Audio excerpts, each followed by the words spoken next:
ചങ്ങായിമാരെ നമ്മളെ കടയിലത്തെ കറണ്ട് ബില്ലാണ് ഇത് ഇപ്പോൾ വന്നിട്ടുള്ളൂ കേട്ടോ.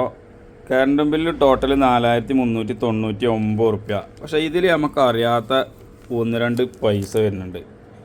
ഫ്യൂവൽ സർചാർജ് പറഞ്ഞാണ്ടൊന്ന്, പിന്നെ മന്ത്ലി ഫ്യൂവൽ സർചാർജ്. ഇത് അറിയണോലൊന്ന് കമൻറ്റ് ചെയ്യട്ടോ, അതെന്താണ് സംഭവം എന്നില്ല. നമുക്കൊരു പിടുത്തം കിട്ടിയില്ല. ഫ്യൂവൽ എന്ന് പറഞ്ഞാൽ നമ്മൾ പെട്രോൾ ഡീസൽ ഇങ്ങനെ എണ്ണ അടിക്കണ ഈ സംഭവമാണ് ഫ്യൂവൽ എന്ന് നമ്മൾ മനസ്സിലാക്കിയിട്ടുള്ളത്. ഇനി അതല്ല എന്നുണ്ടെങ്കിൽ അതും ഒന്ന് കമൻറ്റ് ചെയ്യും.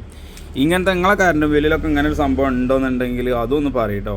ഇതിൽ മീറ്റർ റെൻ്റ് ഉണ്ട്, പിന്നെ നമ്മളെ എനർജി ചാർജ്, അത് നമ്മൾ ഉപയോഗിച്ച ചാർജ്, പിന്നെ ഡ്യൂട്ടി പറഞ്ഞാണ്ടൊരു 355-50 പറയും. അത് ടാക്സ് ആണെന്നാണ് തോന്നുന്നത്. അത് ഇനി എന്താണെന്നുള്ളത് അതൊന്ന് കമൻറ്റ് ചെയ്യും. ഏതായാലും കുരങ്ങനും കുട്ടിച്ചനായിട്ട് അടക്കപ്പായത്തുമ്പോൾ കായില്ലാന്ന മാതിരി കുറേ ടാക്സും ഇതൊക്കെ പാടായിട്ട് നമ്മളെ പോക്കറ്റിലത്തെ കായ് എങ്ങനെയെങ്കിലും ഇങ്ങോട്ട് സർക്കാരിന് ഏതെങ്കിലും വിധത്തിൽ, അതിന് ക്യാമറ ആയിക്കോട്ടെ, മറ്റേതായിക്കോട്ടെ, മറിച്ചതായിക്കോട്ടെ, സർവീസ് ടാക്സ് ആയിക്കോട്ടെ, സർചാർജ് ആയിക്കോട്ടെ, ഏതായാലും ഓരോ പേരും പറഞ്ഞാണ്ട് ഏതായാലും നിങ്ങളിതൊന്ന് കമൻറ്റ് ചെയ്ത് അറിയണോല്. ഫ്യൂവൽ സർചാർജ് എന്താണ് സംഭവം എന്ന് അറിയണോല്. ഈ KSEBിൻ്റെ ബില്ലിൽ ഇതെന്താ സംഭവം ഫ്യൂവൽ സർചാർജ് എന്നുള്ളത് നമുക്ക് മനസ്സിലായിട്ടില്ല. അറിയണോലുണ്ടെങ്കിൽ ഒന്ന് കമൻറ്റ് ചെയ്യട്ടോ.